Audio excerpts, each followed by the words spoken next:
ꯐꯖꯕꯅꯤꯅꯦ ꯁꯤ ꯉꯥ ꯊꯝꯃꯤꯁꯦ ꯁꯤꯜꯚꯔꯒ ꯚꯦꯠꯀꯤꯒ ꯑꯃꯨꯛꯀ ꯉꯥꯒ 10 ꯂꯦꯞꯄꯁꯤꯗꯅꯦꯀꯣ ꯅꯨꯡꯇꯤꯒꯤ ꯑꯗꯨꯃꯥꯏꯅ ꯃꯦꯁꯦꯖ ꯑꯅꯤ ꯂꯥꯛꯏꯕꯣ ꯑꯩ ꯊꯥꯖꯗꯦꯕꯀꯣ ꯑꯗꯨꯃꯥꯏꯅ ꯃꯣꯏ ꯂꯥꯛꯀꯅꯤ ꯃꯌꯥꯝ ꯅꯣꯡ ꯎꯆꯦꯟ ꯄꯨꯟꯅ ꯂꯥꯛꯏꯌꯦ ꯉꯁꯤꯒꯤ ꯚꯤꯗꯤꯑꯣꯁꯦ ꯃꯌꯥꯝ ꯌꯥꯝꯅ ꯔꯤꯀ꯭ꯋꯦꯁ ꯇꯧꯃꯟꯈꯤꯅꯦ ꯑꯩꯅꯅꯦ ꯀꯟꯇꯦꯟ ꯑꯝꯇ ꯂꯩꯇꯕꯁꯤꯒ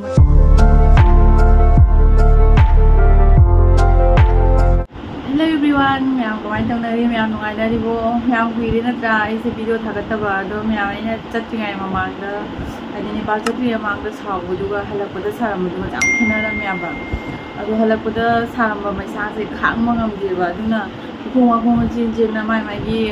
khang na lai na ba ji ga ai ne di khang di video se lo ba ngam dra ba sa ba kari ga ne ibai na ju ne am toi na video thagat lak di video chat to nang video mo lagi nang ang so hai ri do na sa ba se je video thagat ta ngam de ni na mana tan nganu taladi kamai to ge ai na su khani khali ba ai se tension na kuisala ba na video thagat la se isa ri da khan ba hai ta re da ai na smai na youtube channel la pai na ni ko mayam da kamai hai entertain to ge ka mai channel la pai ro ko wani na ai di mayam gi juga khan mam thoi da na ko mi ga nu siram wani mi ga nu siram mo do mai na mi ꯅꯨꯡꯁꯤꯕ ꯈꯔꯗꯨꯅ ꯗꯦꯉꯣꯟꯗ ꯌꯥꯝ ꯇꯣꯏꯁꯜꯂꯦꯕꯀꯣ ꯃꯣꯏꯅ ꯀꯃꯦꯟꯠꯁꯇ ꯏꯔꯛꯏꯁꯦ video ꯊꯥꯒꯠꯂꯛꯎ ꯅꯉꯣꯟꯗ ꯌꯥꯝ ꯁꯥꯎꯅꯤꯡꯕ ꯑꯃ ꯂꯩꯔꯦ ꯍꯥꯏꯕꯨ video ꯅꯪꯅ ꯅꯨꯡꯇꯤꯒꯤ ꯊꯥꯒꯠꯇꯕꯁꯦ ꯌꯥꯝ ꯅꯨꯡꯉꯥꯏꯇꯦ ꯌꯥꯝ ꯁꯥꯎꯅꯤꯡꯉꯤ ꯅꯉꯣꯟꯗ ꯑꯩ ꯔꯤꯄꯣꯔꯠ ꯍꯥꯏꯗꯤ ꯀꯩꯅꯣ ꯇꯧꯔꯤꯁꯤꯅꯤ ꯚꯤꯗꯤꯑꯣ ꯊꯥꯒꯠꯂꯛꯎ ꯍꯥꯏꯅ ꯚꯤꯗꯤꯑꯣ ꯊꯥꯒꯠꯂꯛꯇ꯭ꯔꯗꯤ ꯅꯪ ꯚꯤꯗꯤꯑꯣ ꯌꯦꯡꯉꯔꯣꯏꯕꯨ ꯍꯥꯏꯕꯅꯦꯀꯣ ꯅꯨꯡꯁꯤꯌꯦꯕꯀꯣ ꯑꯗꯨꯃꯥꯏꯅ ꯀꯩꯉꯣꯟꯗꯅꯦ ꯅꯨꯡꯇꯤꯒꯤ ꯑꯗꯨꯃꯥꯏꯅ ꯃꯦꯁꯦꯖ ꯊꯥꯖꯤꯜꯂꯛꯄꯁꯦ ꯑꯩꯅ ꯍꯟꯗꯛ ꯅꯨꯃꯤꯠ 10 ꯂꯦꯞꯄꯁꯤꯗꯅꯦꯀꯣ ꯅꯨꯡꯇꯤꯒꯤ ꯑꯗꯨꯃꯥꯏꯅ ꯃꯦꯁꯦꯖ ꯑꯅꯤ ꯂꯥꯛꯏꯕꯣ ꯑꯩ ꯊꯥꯖꯗꯦꯕꯀꯣ ꯑꯗꯨꯃꯥꯏꯅ ꯃꯣꯏ ꯂꯥꯛꯀꯅꯤ ꯑꯗꯣ ꯑꯗꯨꯃꯥꯏꯅ ꯃꯦꯁꯦꯖ ꯂꯥꯛꯄꯤꯕꯁꯨ ꯌꯥꯝꯅ ꯅꯨꯡꯁꯤꯀꯣ ꯑꯗꯨꯅ ꯑꯩꯅ ꯃꯣꯏꯁꯨ ꯈꯜꯂꯒ ꯑꯗꯒꯤ ꯑꯩ ꯀꯨꯏꯁꯜꯂꯛꯑꯕꯅꯤꯅ ꯉꯁꯤꯁꯦ ꯑꯩ ꯍꯧꯖꯤꯛꯐꯥꯎꯁꯨꯅꯦꯕ ꯏꯁꯥꯒꯁꯦ ꯍꯥꯏꯗꯤ ꯐ꯭ꯔꯦꯁ ꯑꯣꯏꯕꯗꯣ ꯑꯣꯏꯅꯤꯡꯗꯦꯕ ꯃꯥꯏ ꯃꯤꯠꯁꯦ ꯍꯨꯃꯥꯡ ꯀꯥꯕꯒꯤ ꯈꯪꯗꯦ ꯐꯥꯔꯤ ꯑꯗꯣ ꯉꯁꯤꯗꯤ ꯑꯩꯅ ꯃꯃꯥꯗ ꯚꯤꯗꯤꯑꯣ ꯑꯃꯁꯨ ꯑꯩ ꯂꯧꯗꯕ ꯌꯥꯗ꯭ꯔꯦ ꯃꯌꯥꯝꯁꯤꯅ ꯁꯨꯃꯥꯏꯅ ꯔꯤꯀ꯭ꯋꯦꯁ ꯇꯧꯔꯛꯏꯁꯦ ꯑꯩꯗꯤ ꯌꯥꯝ ꯀꯩꯅꯣ ꯇꯧꯕ ꯊꯣꯛꯄꯅꯤ ꯑꯗꯣ ꯑꯩ ꯚꯤꯗꯤꯑꯣ ꯅꯨꯡꯉꯥꯏꯈ꯭ꯔ ꯚꯤꯗꯤꯑꯣ ꯊꯥꯒꯠꯇꯕ ꯌꯥꯗꯦ ꯑꯩꯅ ꯑꯗꯣ ꯉꯁꯤꯁꯦ ꯕꯖꯥꯔ ꯅꯨꯃꯤꯠꯅꯤ ꯃꯇꯝ ꯆꯥꯅꯁꯨ ꯉꯁꯤꯁꯦ ꯍꯥꯏꯗꯤ ꯀꯨꯏꯔꯦ ꯍꯥꯏꯕ ꯑꯩꯈꯣꯏ ꯁꯣꯝꯗꯅꯦ ꯍꯥꯏꯗꯤ ꯒꯨꯂꯥ ꯇꯧꯔꯕ ꯃꯇꯨꯡꯗꯅꯦ ꯑꯩꯒꯤ ꯐꯤꯕꯝꯁꯦ ꯑꯩꯈꯣꯏꯗꯤ ꯌꯦꯡꯉꯣ ꯍꯥꯟꯅꯗꯤ ꯄꯣꯠ ꯂꯣꯏ ꯂꯩꯔ ꯆꯥꯕ ꯉꯥ ꯌꯣꯟꯕꯁꯨ ꯂꯥꯛꯇꯦ ꯑꯗꯣ ꯑꯩꯈꯣꯏ ꯇꯥꯁꯦꯟꯁꯨ ꯃꯁꯥ ꯅꯨꯡꯉꯥꯏꯇꯦꯅ ꯒꯨꯂꯤ ꯍꯤꯗꯥꯛ ꯈꯔ ꯇꯧꯕꯤꯗꯨꯁꯨ ꯀꯥꯟꯅꯗꯦ ꯃꯁꯥ ꯅꯨꯡꯉꯥꯏꯇꯕꯅꯤꯅ ꯉꯁꯤꯁꯦ ꯀꯨꯏꯔꯦ ꯃꯉꯣꯟꯗ ꯉꯥ ꯈꯔ ꯂꯩꯕꯤꯔꯨꯁꯤ ꯄꯣꯠ ꯆꯩ ꯈꯔ ꯂꯩꯔꯨꯁꯤ ꯋꯥꯡꯗꯒꯤ ꯑꯩꯈꯣꯏ ꯉꯁꯤꯁꯦ ꯋꯥꯡꯗ ꯕꯖꯥꯔ ꯅꯨꯃꯤꯠꯅꯦꯕ ꯉꯁꯤꯁꯦ ꯌꯨꯝꯁꯀꯩꯁꯦ ꯉꯁꯤꯁꯦ ꯑꯗꯣ ꯉꯁꯤ ꯆꯠꯂꯨꯔꯒ ꯍꯌꯦꯡꯁꯦ ꯉꯁꯤꯁꯦ ꯃꯥ ꯁꯨꯝ ꯉꯥ ꯑꯣꯏꯔꯒꯗꯤ ꯆꯥꯕ꯭ꯔꯥ ꯌꯦꯡꯁꯤ ꯑꯗꯨꯒ ꯗꯣꯛꯇꯔꯗꯣ ꯍꯥꯏꯔꯤꯕ ꯍꯌꯦꯡ ꯂꯥꯛꯀꯦꯅ ꯑꯗꯨꯃꯥꯏꯅ ꯍꯥꯏꯔꯛꯑꯦ ꯑꯗꯨꯅ ꯃꯌꯥꯝ ꯉꯁꯤꯁꯦ ꯅꯨꯡꯉꯥꯏꯕ꯭ꯔꯥ ꯅꯨꯡꯉꯥꯏꯇꯕ꯭ꯔꯥ ꯑꯩꯅ ꯃꯌꯥꯝꯒꯤ ꯈꯜꯂꯒ ꯑꯩꯉꯣꯟꯗ ꯔꯤꯀ꯭ꯋꯦꯁ ꯇꯧꯔꯛꯄꯗꯨꯒꯤ ꯈꯜꯂꯒ ꯑꯩ ꯚꯤꯗꯤꯑꯣꯁꯦ ꯁꯦꯝꯖꯕꯅꯤꯀꯣ ꯌꯥꯝ ꯅꯨꯡꯉꯥꯏꯅꯤ ꯍꯥꯏꯅ ꯈꯟꯕꯗꯤ ꯁꯦꯝꯕ ꯅꯠꯇꯦꯕ ꯑꯁꯨꯝ ꯑꯩꯈꯣꯏ ꯁ꯭ꯋꯥꯏ ꯃꯇꯦꯡ ꯃꯔꯥꯡ ꯆꯠꯄꯒꯤ ꯚꯤꯗꯤꯑꯣꯅꯤꯅ ꯑꯗꯣ ꯚꯤꯗꯤꯑꯣꯁꯤꯒ ꯍꯥꯏꯗꯤ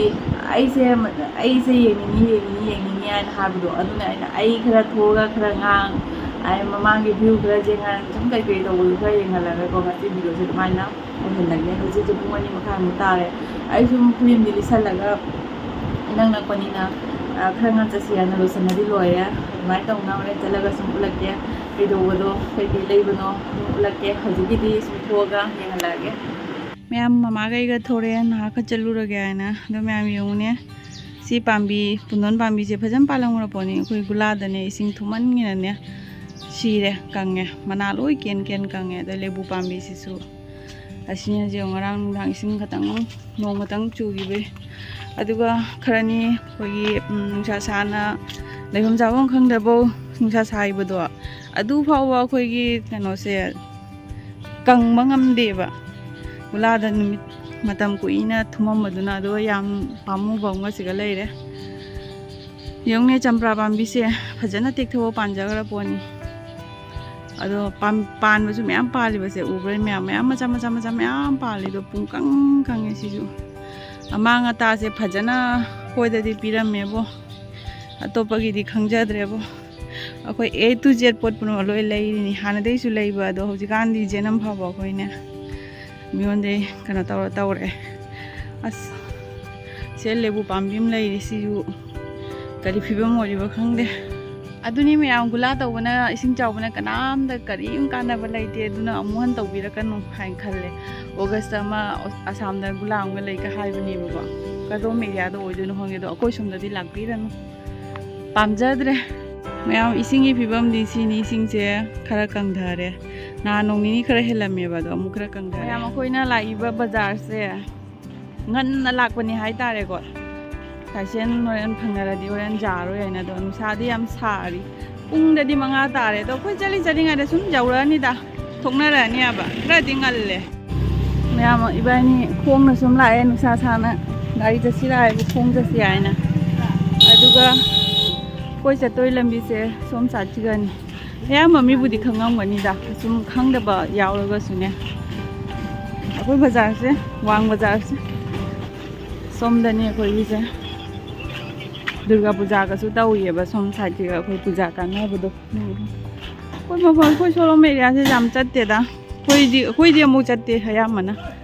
nom phado ka pata mayam bazar jaudingai da siga loi phangya marian dagi kobi dagi jinga chaningi ai jinga je chaningi aduga marian jingmo chaningi natural pot puno chaningi atoba mo chaning de haidi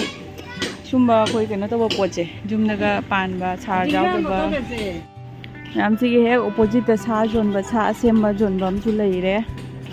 ngasi di koi songi se mateng myam da share tawrake now koi bazar do sigani jawre ba do bazar ngalli mi mo langadri aduga siga leire leu bopi gi kaino ni se opposite ne ba bazar se ising chawram ba gi jongni ising je khara di kangdare do sai siga di irel ni na ka ising ni chawi bo kalima irel noi toi mare mi mo le am de iba ina bazar se hodori ngasi mayam sigai lai da na dagi sigagi changye bazar se masang sim bazar ka tawdai do amta le am de som side da su lei bani hodri Khasena Durga Mandir hana ngawri ngai da di se wang puja ina bor machanum di se chatleni ade manung siga matam do na hojina bo siga sindora ba ganam tawre ai khangde ne ai su kuire ne so meria se lakta ba aduna ai su phadana khangjadre ngasi lai sini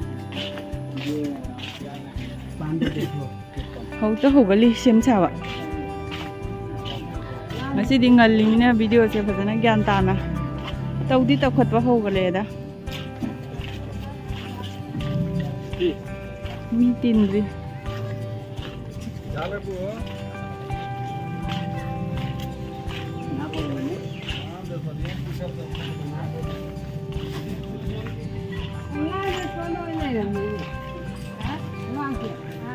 sina koi je singatani koi khuni dai ma phi ka mayam joli ne sina manungda manung chi horen pura full orak toi mare ko ye ju phi ka mayam joli ye siga su phi mayam joli siga su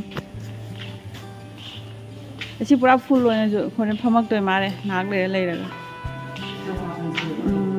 hoi si nail police ka je uraga nungsi ngang hoi ngai da aidi khuji nail police uma je tha da bani na ne amok tha da bani wai di khuji si de na chong ba su siganda bani na nungsi ngang hoi ngai da di sining ni bai na ado ayona phaja de du na I si dia ba hana de na makha da mu ji urage mayang si ni ko na lai gai lai se men maru ko tai sen gi mukanga phajai ni mukanga se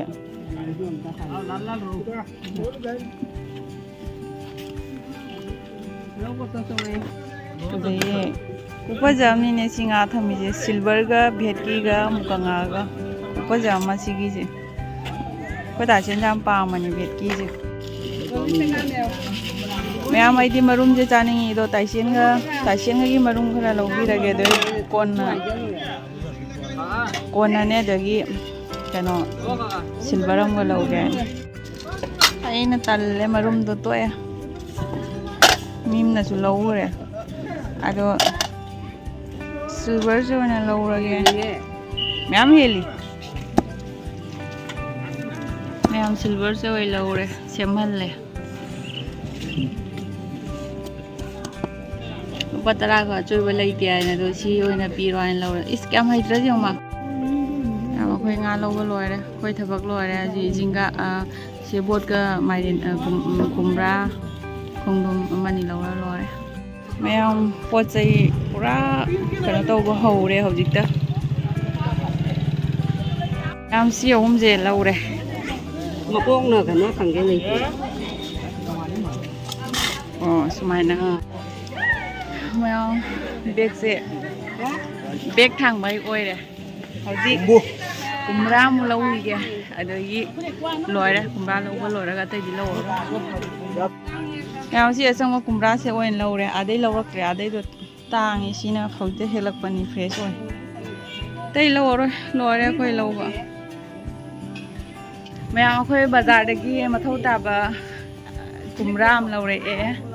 nga lawre adai kainoga sebot ka lawre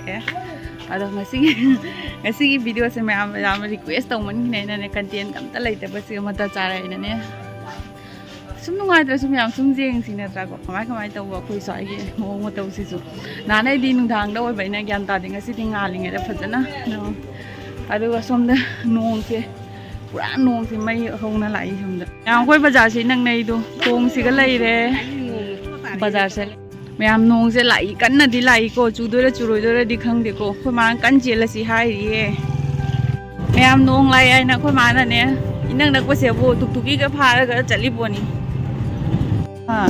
सी मा था गे वाना बाजार चलो by नि असी जे how बिदुरा सी बाती जे सिंग उदंग लौगे फारे उदंग चु मैम नोंग मुसिन पुना लाई ये